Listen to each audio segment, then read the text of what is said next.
Hello students, my name is Balendra Pratap Singh. Class 9th के mathematics के एक और नए लेक्चर में आप सभी का स्वागत है। जैसा कि आप बोर्ड पे देख पा रहे होंगे, आज हम पढ़ने वाले हैं गुणनखंड प्रमेय, यानी कि इंग्लिश में इसको हम लोग कहते हैं फैक्टर थ्योरम। इसके जस्ट पहले मैं आपको रिमाइंडर थ्योरम पढ़ा चुका हूं, शेषफल प्रमेय। उसमें मैंने आपको 2.3 घर से लगाने को भी बोला था एज अ होमवर्क। मैंने आपको 2.3 का पूरा जो है कि जो भी 18-20 सवाल थे या आई थिंक 16-17 सवाल जो भी थे, मैंने आपको बराबर अपने वीडियो में ही दिया हुआ था। वहां पे आपके स्क्रीन पे वहां पे शो कर रहा था, तो आप वहां से लगा रहे होंगे। मैं उम्मीद करता हूं आपको सवाल लग रहा होगा। अगर नहीं लग रहा है तो आप पूछिए, अगर आप नहीं पूछ रहे हैं, नहीं पढ़ रहे हैं, तो खैर वो आपकी प्रॉब्लम है। और हाँ, लेकिन सानिया सिंह ने सवाल लगा के मुझे भेजा हुआ है, बहुत अच्छा, वेल डन सानिया। मैक्सिमम सवाल उनके सही हैं, लगभग सवाल ठीक ठीक लगा लिए उसने। तो मैं उम्मीद करता हूं कि बाकी लोग भी मेहनत करेंगे और इसी हिसाब से पढ़ेंगे, पढ़ाई करेंगे और बाकी लोगों से भी ये सवाल लगेंगे। ठीक है, लग जाएंगे। अगर नहीं लग रहे हैं आप मुझसे पूछिए, कोई दिक्कत नहीं है। आप डायरेक्टली आप व्हाट्सएप पे, जिनके पास नंबर है, टेलीग्राम पे, यूट्यूब पे खुद ही कमेंट करके नीचे पूछ सकते हैं। तो जिन भी बच्चों को अगर कोई डाउट है वो मुझसे पूछ ले। ठीक है, अगर नहीं है, सवाल लग रहे हैं, बहुत अच्छी बात है। अदरवाइज कोई टिपिकल क्वेश्चन होगा, मैं खुद अलग से उसके लिए वीडियो बना दूंगा। फिलहाल आगे चलते हैं। आज हम पढ़ने वाले हैं गुणनखंड प्रमेय, या फिर इंग्लिश में इसको हम लोग कहते हैं फैक्टर थ्योरम। गुणनखंड प्रमेय या फिर फैक्टर थ्योरम। देखिए, गुणनखंड प्रमेय क्या कहती है, इसको समझिए। सपोज दैट आपके पास एक x में पॉलिनोमियल है, मान लीजिए एक पॉलिनोमियल है px। ठीक है, पॉलिनोमियल px है। अगर कोई एक वास्तविक संख्या a कुछ इस तरीके से है कि इस a को इस पॉलिनोमियल में तुम रख रहे हो, pa निकाल रहे हो, और ये पॉलिनोमियल का मान 0 आ जा रहा है। pa बराबर कितना आ जा रहा है? 0 आ जा रहा है। तो स्टूडेंट्स, इस a को अगर आप x में से घटा के लिख देंगे, x में पॉलिनोमियल है ना, तो x माइनस a जो मिलेगा, पक्का है x माइनस a जो है वो px का एक गुणनखंड होगा, एक गुणनखंड होगा। ठीक है, यही सिंपल सी जो बात मैंने आपको बताई है, यही है गुणनखंड प्रमेय या फिर फैक्टर थ्योरम। यानी कि एक पॉलिनोमियल px है, एक वास्तविक संख्या कोई भी a है, अगर a को इस पॉलिनोमियल में तुमने रखा, pa निकाला और वो 0 हो गया, तो definitely x minus a, definitely x minus, मतलब a पॉजिटिव था, x में से इसको ऑपोजिट साइन के साथ ऐड करिए, यानी कि x माइनस a जो है वो px का एक गुणनखंड होगा। इसका उल्टा भी सही है स्टूडेंट्स, कि अगर suppose that x minus a जो है, x माइनस a अगर px का एक गुणनखंड है, px का एक गुणनखंड है, मैं कह रहा हूं है, ऑलरेडी दिया हुआ है कि है। अगर ऐसा है, यहां से आप x का मान निकालो, x माइनस a बराबर 0, x बराबर कितना आता है? a आता है। ठीक है, a आता है, तो x बराबर a इसमें रखोगे, pa निकालोगे, जहां जहां x है वहां a रखोगे, तो पक्का है इसका मान कितना आएगा? 0 आएगा। ये दोनों बातें, बस इसको घुमा के मैंने बताया या फिर इसको घुमा के ये बताया, दोनों एक ही बात है। तो ये गुणनखंड प्रमेय है, सिंपली जो आपके सामने यहाँ पे लिखा हुआ है। ठीक है, सिंपल सी बात थी कि अगर, अच्छा हाँ, एक चीज और, अब यहां पे देखो, जैसे इसको भी आप समझ सकते हो, इसको थोड़ा और अलग तरीके से समझो अगर आपको ये नहीं समझ में आया। देखो, जैसे मैंने कहा, एक पॉलिनोमियल, एक जनरल पॉलिनोमियल है px, कोई भी पॉलिनोमियल है। अगर इसमें, इस पॉलिनोमियल में तुमने क्या रखा, एक वास्तविक संख्या a इस तरीके से है कि अगर मान लो x बराबर a मैं इसमें पुट करता हूं, x की जगह पे मैं x बराबर a इसमें क्या करता हूं, पुट करता हूं। ठीक है, एक वास्तविक संख्या a है और x बराबर a मैं इस पॉलिनोमियल में रखता हूं, तो x बराबर a रखते ही pa कितना आ जाता है? 0 आ जाता है। तो पक्का है, डेफिनेटली अगर 0 आ जाता है तो जो x बराबर a है, या इसी को x बराबर a को कैसे लिख सकते हो स्टूडेंट्स? a को बाएं साइड में लाओ तो माइनस a को बाएं साइड में लाओ तो क्या हो जाएगा? Minus a। x minus a बराबर 0 लिख सकते हो, बिल्कुल लिख सकते हो। तो जो x माइनस a मिला है, या फिर सिंपली यूं कह दो कि x बराबर जो a है, या फिर a को बाएं साइड में लाओ, x माइनस a बराबर 0, यानी कि x माइनस a जो है वो px का एक गुणनखंड होगा। और इसका उल्टा भी सही है कि x माइनस a अगर px का एक गुणनखंड है, दिया है, तो डेफिनेटली x माइनस a को 0 कर दो, x बराबर a निकालो, ये इस पॉलिनोमियल में रखोगे तो इसका मान कितना हो जाएगा? 0 हो जाएगा। तो ये सिंपल सा था आपका गुणनखंड प्रमेय या फिर फैक्टर थ्योरम। ठीक है, तो उम्मीद करता हूं आपको समझ में आया होगा। चलिए इसके ऊपर कुछ एक सवाल लगाते हैं, एग्जांपल्स करते हैं, तो आपको ज्यादा क्लियर हो जाएगा। उसके पहले एक बार मैं गुणनखंड प्रमेय जो है फैक्टर थ्योरम है, उसका एक छोटा सा एक नोट्स जैसा यहाँ पे लिख देता हूँ, थोड़ा साफ सुथरे तरीके से। ये भी ठीक ही लिखा है मैंने, पर ये थोड़ा सा शॉर्ट फॉर्म में है। आप कभी रिवाइज करोगे 1 महीने बाद, 15 दिन बाद, तो आप समझ नहीं पाओगे कि क्या सर ने लिखवाया। तो मैं इसको एक प्रॉपर लैंग्वेज में लिख दे रहा हूं। ठीक है, और फिर उसके बाद हम लोग करेंगे सवाल। ओके स्टूडेंट्स, थोड़ा बहुत अगर नॉइस आएगा तो समझ लीजिएगा आप, मतलब थोड़ा काम चल रहा है घर में, शायद अगर बैकग्राउंड से नॉइस आएगा तो आप संभाल लीजिएगा, ठीक है। चलिए, तो ये मैंने लिख दिया अच्छे से। यहाँ पे फैक्टर थ्योरम क्या है, यदि px एक बहुपद हो और a कोई वास्तविक संख्या हो, जो मैं समझा चुका हूं, फिर भी एक बार मैं और एक्सप्लेन कर देता हूं। यदि pa बराबर 0 हो तो x माइनस a, pa 0 हो यानी कि जब a एक वास्तविक संख्या थी, x की जगह पे a को रखोगे और अगर पॉलिनोमियल ऑफ a 0 आ गया तो समझ जाना कि ये a जो है x बराबर a रखा है ना, तो x minus a, x minus A, x बराबर ए रखा है, पीछे करके लिखा है, तो ए को बाएं साइड में लाएंगे तो x माइनस ए जो px का एक गुणनखंड होगा। और इसका उल्टा भी सही है कि अगर x माइनस ए px का एक गुणनखंड है तो पक्का है कि x माइनस ए गुणनखंड है, तो x माइनस ए बराबर 0 यानी x बराबर ए आएगा, ए को रखोगे तो पक्का है p कितना हो जाएगा, 0 हो जाएगा। इसको याद रखिएगा आप, ये बहुत इंपॉर्टेंट थ्योरम है।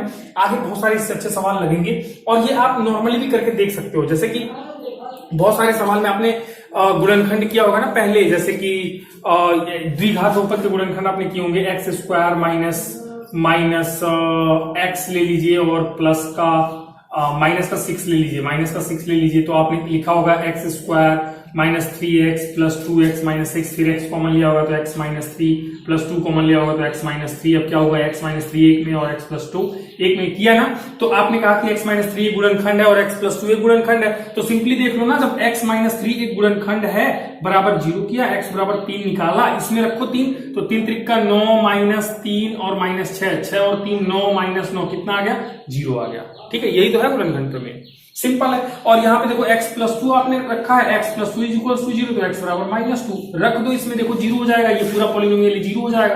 2 रखोगे तो कितना होगा, माइनस 2 रखो, 2 नहीं माइनस 2 रखना है, ध्यान दीजिएगा, माइनस 2 तो ये प्लस 4 हो जाएगा, ये भी प्लस माइनस 2 प्लस 2 हो जाएगा और माइनस 6, इसमें रख रहा हूं मैं x बराबर माइनस 2, तो 4 2 6 माइनस 6, ये भी कितना आ गया, 0 आ गया। सिंपल है, यही तो था गुणनखंड प्रमेय, जो मैंने थोड़ा सा थ्योरेटिकली यहाँ पे लिख दिया है। ठीक है, इस वाले राइटिंग पे आप जाइएगा मत, बस ये समझाने के लिए मैंने लिखा हुआ था। ठीक है, जल्दी जल्दी, ओके। तो उम्मीद करता हूँ आपको समझ में आया होगा। चलिए एग्जांपल, अच्छा सा एग्जांपल है, इसको कर लेते हैं। यहाँ पे एग्जांपल लिखा हुआ है कि यदि 2x माइनस 1 बहुपद एक पॉलिनोमियल दिया हुआ है, इसमें बार बार देखोगे p और p का टर्म आया है, का एक गुणनखंड है, तब p का मान ज्ञात कीजिए। यानी कि ये एक पॉलिनोमियल है इतना बड़ा सा, इसमें जो p है ये हमें निकालना है, और साथ में दिया हुआ है कि 2x माइनस 1 जो है वो इस पॉलिनोमियल का एक गुणनखंड है। साथ में दिया हुआ है कि 2x माइनस 1 इस पॉलिनोमियल का एक गुणनखंड है, उसने कह दिया गुणनखंड है। अब देखो ना, अगर x माइनस ए गुणनखंड है तो x माइनस ए को 0 करो, x बराबर a आता है, a को रखते हैं तो पूरा पॉलिनोमियल क्या होता है, 0 हो जाता है। तो इसी गुणनखंड प्रमेय फैक्टर थ्योरम के बेसिस पे इसको हल करेंगे। अगर 2x माइनस 1 इस पूरे पॉलिनोमियल का एक गुणनखंड है तो 2x minus 1 is equals to 0 करो, 2x बराबर हो जाएगा 1 और यहां से x बराबर कितना हो जाएगा 1/2, यानी कि x बराबर 1/2, जो भी x बराबर 1/2, इसको x बराबर a समझो ना, x बराबर a समझो ना, x बराबर 1/2 क्या है, a की तरह से। और मैंने कहा a क्या हो सकता है, a वास्तविक संख्या, और वास्तविक संख्या में तो सभी संख्याएं आ जाती है ना, माइनस प्लस बटे में, परिमेय अपरिमेय सभी संख्याएं वास्तविक संख्याओं में है। तो 1/2, अब 1/2 को अगर इसमें रखते हैं तो इसका मान कितना आ जाना चाहिए, 0 आ जाना चाहिए। p बराबर कितना आना चाहिए, p बराबर कितना आना चाहिए, 0 आना चाहिए। क्यों p बराबर 0 क्यों आना चाहिए भाई, क्योंकि गुणनखंड प्रमेय फैक्टर थ्योरम ये कहता है कि x माइनस ए अगर px का गुणनखंड है तो p 0 होगा। तो चलिए x बराबर 1/2 इस पॉलिनोमियल में रखते हैं। पहले इस पॉलिनोमियल को मैं लिख देता हूं, px बराबर कितना था, 2x cube plus px square plus 11x और प्लस p और प्लस का है 3। ओके, तो यहाँ पे p और क्या निकालना है मुझे, x बराबर 1/2, तो इसमें मैं रखूंगा 1/2, और जैसे ही इसमें रखूंगा 1/2 ये पूरा का पूरा पॉलिनोमियल क्या हो जाएगा, 0 हो जाएगा अकॉर्डिंग टू फैक्टर थ्योरम। ठीक है, चलिए रखते हैं। तो 2 इंटू अब 1/2 की पावर 3 प्लस p तो निकालना ही है, x की जगह पे रखना है, जहां जहां x है px p 1/2, जहां जहां x है वहां 1/2, बस फटाफट पुट कर दो। तो 1/2 का स्क्वायर प्लस 11 इंटू 1/2, ये प्लस है, कंफ्यूज नहीं होने का, और प्लस p और प्लस 3, और अब ये हो जाएगा 0। ठीक है, अब इसको आगे प्रोसीड करिए। तो 2 इंटू, यहां से देखो अगर ध्यान से समझो तो 1/2 गुणे 1/2 गुणे 1/2, 1 2 से 1 2 कटेगा, तो यानी कि नीचे कितना बचेगा, 1/2 दूना 4 बच जाएगा, प्लस p को रहने दो, ये भी कितना हो जाएगा, 1/2 दूना 4 हो जाएगा, प्लस 11/2 हो जाएगा, प्लस p हो जाएगा, प्लस 3 हो जाएगा, इक्वल्स टू 0 हो जाएगा। एक काम करो, p निकालना है तो p को एक तरफ और बाकी लोगों को एक तरफ कर लो। तो यहां से ये p है और ये p है, तो ये क्या हो जाएगा, p/4 plus p is equals to, बाकी लोगों को राइट साइड में भेजो तो ये उधर जाएगा तो -1/4, ये भी उधर जाएगा तो -11/2 और ये भी उधर जाएगा तो -3 हो जाएगा। ठीक है, चलिए यहां से इसको बाई 1 करके थोड़ा सा और सिंप्लीफाई करिए तो 4 और 4 1 जा 4 p प्लस ये हो जाएगा 4p इज इक्वल्स टू, इसको भी बटे 1 मान के सबको सिंप्लीफाई कर लीजिए तो 1 2 और 4 का लघुत्तम 4 हो जाएगा, -1 -2 दूना 4 11 दूना 22 -1 4 और 4 तिक्का 12। ठीक है, उम्मीद करता हूं ये कैलकुलेशन आ रहा होगा, मैं इसमें बहुत ज्यादा एक्सप्लेन नहीं कर रहा हूं, सिंपल सिंप्लीफिकेशन करना है, ये आपको आता होगा। 4p में 1p जोड़ोगे तो कितना हो जाएगा, 5p हो जाएगा बटे 4 हो जाएगा, बराबर में देखो ना माइनस माइनस सभी माइनस है तो कुल मिलाकर ये जुड़ जाएंगे, सभी माइनस है माइनस माइनस तो प्लस होता है ना, या सिंपली आप माइनस कॉमन ले लो, यहां से आप इसको चाहो तो बराबर माइनस कॉमन ले लो तो क्या बचेगा 1 धन 22 धन 12 और बटे में क्या है 4 है, तो आप माइनस में सबको जोड़ दो, 22 से 23, 23 में 12 जोड़ो, 23 में 12 जोड़ो, 23 2 25, 25 10 हो जाता है 35, आई थिंक 35, 22 1 23, 23 10 33 और 2 35, हाँ 35 और डिवाइडेड बाई 4 आ गया। अब देखो ना 4 यहां भी बटे में यहां भी बटे में, 4 से 4 कैंसिल कर दो, दिक्कत कहां आ रही है, p बराबर हो जाएगा माइनस का 35, इस 5 को राइट साइड भेजोगे तो गुणा है तो यहाँ गुणा है तो इधर जाएगा तो भाग हो जाएगा बटे 7, यहां से p बराबर 5 × 5 7 35 होता है, p बराबर कितना आ गया -7 आ गया, माइनस साइन है और कितना आ गया 7 आ गया, p बराबर कितना आ गया -7 आ गया। और हमें निकालना भी था क्वेश्चन में, तब p का मान ज्ञात कीजिए, p का मान लो आ गया कितना आया -7 आया। तो उम्मीद करता हूं ये एग्जांपल आपको समझ में आया होगा, और फैक्टर थ्योरम का ये जो नोट्स है प्रॉपर जितना साफ सुथरे तरीके से, जितना अच्छे तरीके से मैंने यहाँ पे आपको लिख के दिया है, ऐसे ही आपको अपने नोट्स में बराबर स्टार लगा के गुणनखंड प्रमेय यानी कि फैक्टर थ्योरम और पूरा का पूरा ये नोट्स प्रॉपरली आपको लिखना है। तो वो गर्मी बहुत है, नॉइस बहुत ज्यादा ना हो जाए इसलिए मैं फैन नहीं चलाता हूँ, मेहनत बहुत लगती है पढ़ाने में, मैं कई बार ये चीज रिपीट कर चुका हूँ, लेकिन फिर भी मैं ये कह रहा हूँ कि प्लीज पढ़ना स्टार्ट कर दो। बच्चे पढ़ नहीं रहे हैं, बहुत कम लोग पढ़ते हैं, मुश्किल से मतलब 4 दिन 5 दिन 6 दिन के बाद वीडियोस पे मतलब ऐसा लगता है कि लोग पढ़ ही नहीं रहे, बहुत कम व्यूज आते हैं, पता नहीं क्यों। तो नहीं मेहनत करोगे तो फिर कोई फायदा नहीं है, मैं आपके लिए कह रहा हूं। बाकी मेरा क्या है, मैं तो मुझे वैसे भी कोई बहुत ज्यादा बेनिफिट नहीं है, मैं देखूंगा कि अगर आप पढ़ नहीं रहे हो, इससे कोई फायदा बहुत ज्यादा नहीं हो तो मैं चैनल बंद करके बैठ जाऊंगा। पर हाँ, अगर आप पढ़ते हो, मुझे मोटिवेशन मिलता है, मुझे लगता है कि भाई मेरी वजह से किसी का फायदा हो रहा है, मैं हेल्प कर पा रहा हूं। जब मुझे मोटिवेशन मिलेगा कि मैं हेल्प कर पा रहा हूं बच्चों की, खास करके जो विलेजर एरिया से हैं, तो फिर मैं हेल्प करूंगा। जब मुझे ऐसा लग रहा है कि भाई मैं हेल्प कर पा रहा हूं, मेरी वजह से कुछ लोगों का अच्छा हो रहा है, कुछ लोगों का भला हो रहा है, तो जरूर मैं करूंगा। मुझे भी मोटिवेशन आता है कि चलो हाँ, मैंने इस बच्चे का मैंने भला किया, या फिर इसका फायदा हुआ, या फिर इसका थोड़ा सा मोटिवेशन बना, ये पढ़ रहा है, कुछ मुझे भी तो लगे कि हाँ जो मैं मेहनत कर रहा हूँ उसका कुछ अच्छा भला निकल के आ रहा है समाज में।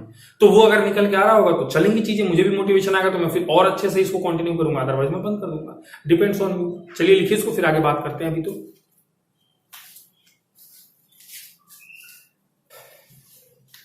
ओके स्टूडेंट्स, चलिए आगे चलते हैं, कुछ एक और एग्जांपल्स कर लेते हैं। जितना देखिए, जितना ज्यादा सवाल लगाएंगे, जितने न्यूमेरिकल्स करेंगे हम, उतनी चीजें आपको क्लियर होंगी और उतने आपको पढ़ने में मजा भी आएगा। ठीक है, देखिए, और गुणनखंड प्रमेय जो है, या फिर जो शेषफल प्रमेय है, जो रिमाइंडर थ्योरम है, या फिर जो फैक्टर थ्योरम है, ये इतना इंपॉर्टेंट है, कॉम्पिटिशन्स में भी इससे बहुत ज्यादा सवाल पूछे जाते हैं। बोर्ड एग्जाम में तो आने आने, 9th में अगर आपका है तो पक्का है कि एक आध सवाल आएगा ही आएगा। ठीक है, जरूर आते हैं, और ये इतने मतलब अच्छा कॉन्सेप्ट है, इसके ऊपर चाहे कोई भी एग्जाम हो, अगर उसमें मैथ्स आ रहा है तो इसके ऊपर 2-4 सवाल जरूर आते हैं, इसलिए आप अच्छे से देखें और ठीक से समझें।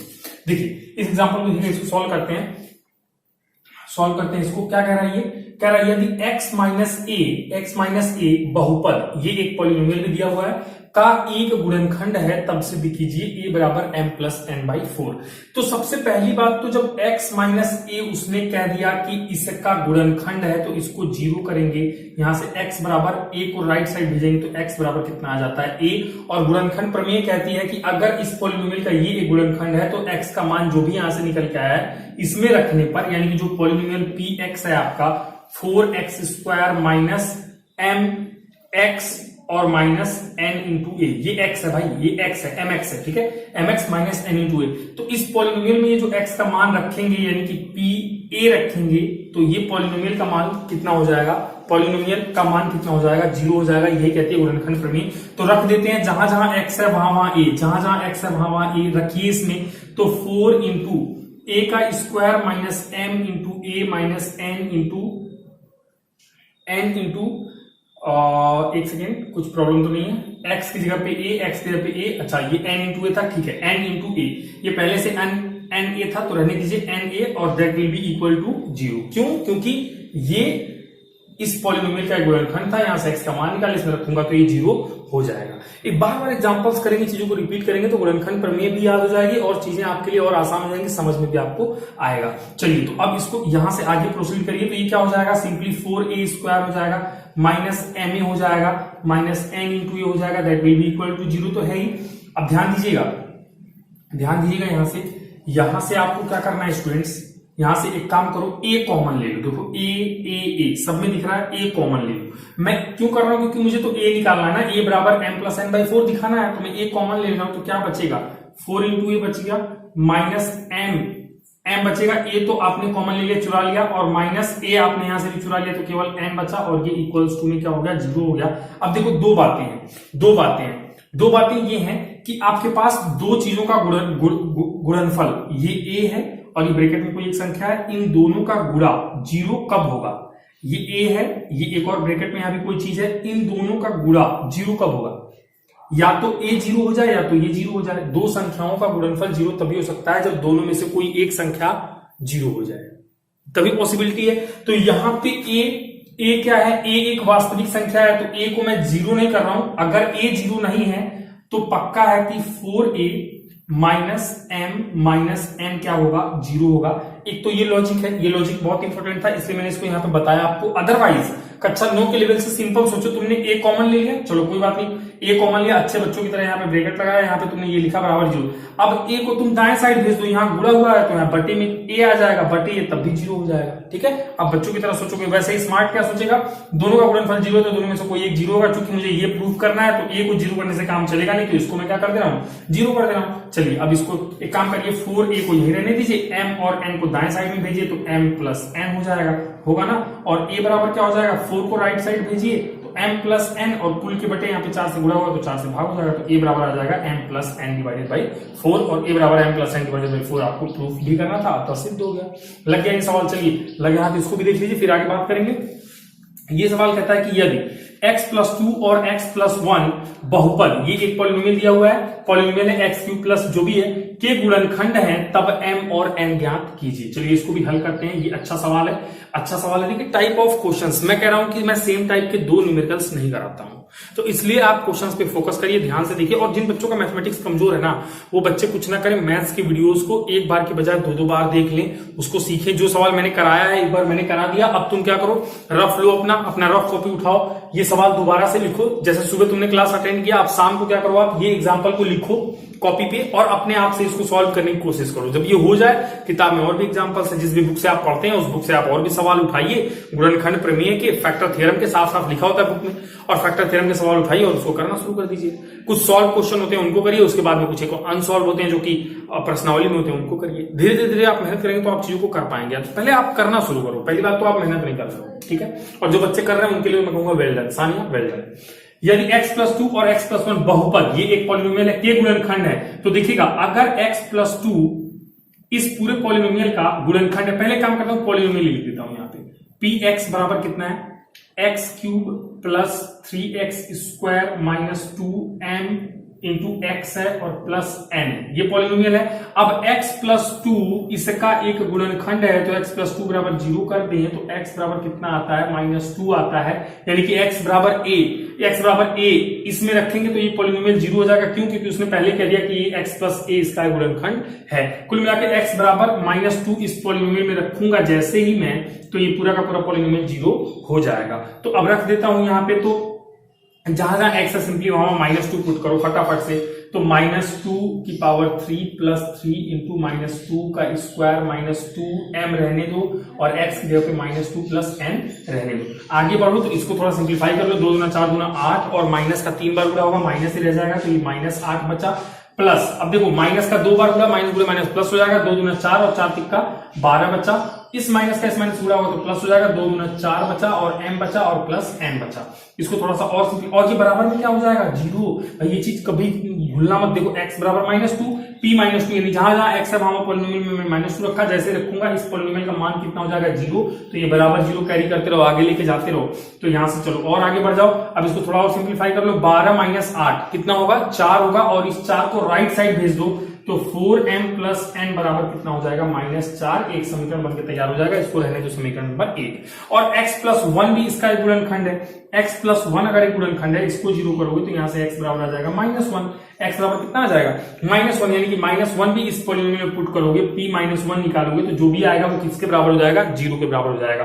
तो रखिए इसमें -1, जहां जहां x है वहां -1, तो -1 की पावर 3 प्लस 3 इंटू -1 का स्क्वायर -2m और x की जगह पे अगेन -1 और प्लस n, और ये मिला के कितना हो जाएगा, ये रखने के बाद कितना हो जाएगा 0, क्योंकि x प्लस 1 इस पॉलिनोमियल का गुणनखंड है। यहां से x का मान निकाल के इसमें रखेंगे तो ये क्या हो जाएगा 0 हो जाएगा। बस वही किया मैंने। अब इसको आगे प्रोसीड कर लीजिए, ये -1 ही रहेगा, प्लस ये देखो 3 हो जाएगा, माइनस तो माइनस गुणे माइनस प्लस हो जाएगा, 3 करने 3 और इस माइनस माइनस जुड़ा होगा तो प्लस हो जाएगा, 2m हो जाएगा और प्लस n बराबर कितना है 0 है। थोड़ा और अच्छे से लिख लो तो 2m प्लस n बराबर, ध्यान देना 3 में से 1 गया 2 प्लस 2 और प्लस 2 को राइट साइड भेजोगे तो कितना हो जाएगा -2। ये बन गया आपका समीकरण नंबर 2। समीकरण नंबर 2। समीकरण नंबर 2। अब हम क्या करेंगे, हमें क्या निकालना है स्टूडेंट्स, हमें क्या निकालना है, m और n ज्ञात कीजिए। एक समीकरण बना, इसमें m और n नहीं पता है, इसमें एक समीकरण बना, इसमें भी m और n नहीं पता है, यानी कि 2 अननोन है और 2 समीकरण, यानी कि पक्का 100% इन दोनों को सॉल्व करके हम m और n निकाल सकते हैं। ठीक है, आसानी से निकल जाएगा। तो इसको सॉल्व कैसे करेंगे जरा उसको भी देख लीजिए। ठीक है, उसको भी देख लीजिए। चलिए यहाँ पे आ जाइएगा, ध्यान दीजिएगा भाई, इसके बाद की प्रक्रिया मैं यहाँ पे कर रहा हूँ, यहाँ कॉर्नर में। ठीक है, यहाँ कॉर्नर में आप सभी को दिखाई दे रहा होगा, यहाँ पे करूंगा। ठीक है, ये वाला, ये सवाल इतना हो गया, बाकी चीजें मैं यहाँ पे करते चला जाऊंगा। ठीक है, चलिए देखिए यहाँ पे, तो समीकरण नंबर 1 को पहले मैं लिख लेता हूँ। समीकरण नंबर 1 ये रहा, समीकरण नंबर 1 4m प्लस n। समीकरण नंबर 1 क्या है, 4m plus n is equals to -4। ये समीकरण नंबर 1, इसको भी मैं यहाँ पे चढ़ा देता हूं। और ये 2m प्लस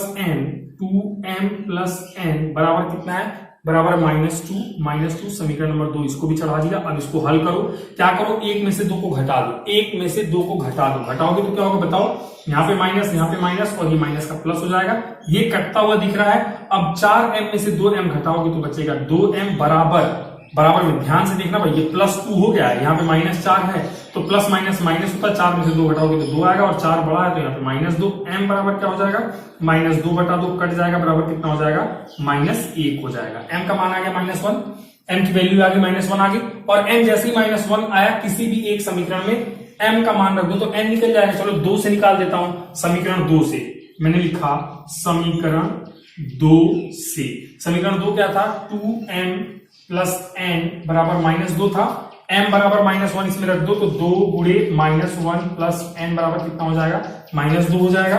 2 एकन में कितना हो जाएगा, इसको आगे बढ़ाओ तो 2 एकन में -2 प्लस n बराबर कितना हो जाएगा, -2 हो जाएगा। देख लेना एक बार, कोई मिस्टेक तो नहीं हुई, एक बार और देख लेता हूं। 2m प्लस n बराबर -2, 2m प्लस n बराबर -2, m बराबर -1, हाँ तो -1। ठीक है, अब ठीक है, सही चल रहा है हम लोग। इसको और आगे ले जाते हैं तो n बराबर कितना हो जाएगा स्टूडेंट्स, n बराबर -2, उधर जाएगा तो +2 हो जाएगा, यानी कि -2 प्लस 2, -2 है ही, उधर जाएगा तो -2 प्लस 2 हो जाएगा। 2 में से 2, इसको अब देखो यहाँ पे लिख देता हूं मैं, n बराबर 2 और 2 मिला के कितना हो गया 0, n बराबर 2 और 2 मिला के कितना हो गया 0। कैसे वो भाई, यहाँ पे देखो ना -2 ना, n बराबर -2 प्लस 2, n बराबर क्या है -2 प्लस 2, यानी 2 - 2 कितना हो गया 0 हो गया। n का मान कितना आ गया 0 आ गया, और m का मान कितना आ गया था -1 आ गया था। हमें निकालना था m और n का मान ज्ञात करना था, हमने ज्ञात कर लिया। m बराबर आ गया -1 और n बराबर आ गया 0। तो उम्मीद करता हूँ ये एग्जाम्पल आपको समझ में आया होगा। ठीक है, ये एग्जाम्पल आपको समझ में आया होगा। कोई दिक्कत है आप कमेंट कर सकते हैं, आप मुझसे पूछ सकते हैं। और पर्सनली जिन बच्चों के पास मेरा व्हाट्सएप नंबर है, जो ऑलरेडी मुझसे जुड़े हुए मुझे जानते हैं, वो तो फटाफट से मेरे को मैसेज डाल दो कि सर ये चीज नहीं समझ में आई, और आ जाती है तो बता दिया करो। पढ़ा नहीं रहे जो भी लोग हैं वो बहुत अच्छे से पढ़ाई नहीं कर रहे हैं, तो फिर दिक्कत आप होने वाली, मुझे कोई प्रॉब्लम नहीं है। पहले मैं स्क्रीन खाली करता हूं, इसको लिखो, फिर आगे बातें बाद में करेंगे।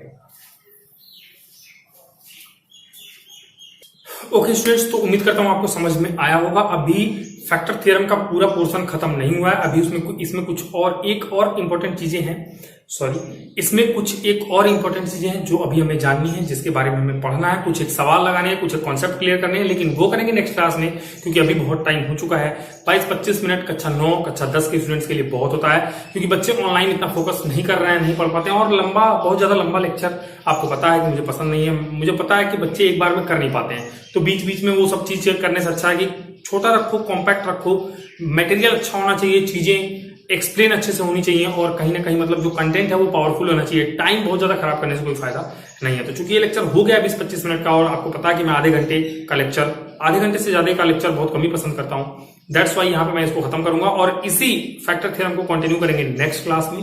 तो जो भी बच्चे प्रभावित हैं, जो समझ रहे हैं कि ये अच्छा लग रहा है पढ़ने में, बढ़िया पढ़ाया जा रहा है, चीजें समझ में आ रही हैं, चैनल को सब्सक्राइब नहीं किया है तो कर लीजिए उसको। अगर आप नए हैं तो प्लीज कर लीजिए। और क्योंकि इससे क्या होगा कि जो भी वीडियोस मैं अपलोड करूंगा तो फटाफट आपको तुरंत मिल जाएगी उसकी नोटिफिकेशन और आप तुरंत के तुरंत वहीं से वहीं पढ़ सकते हो। अदरवाइज आपको 2 दिन 4 दिन बाद कंटेंट मिलेगा, आप पीछे हो जाओगे।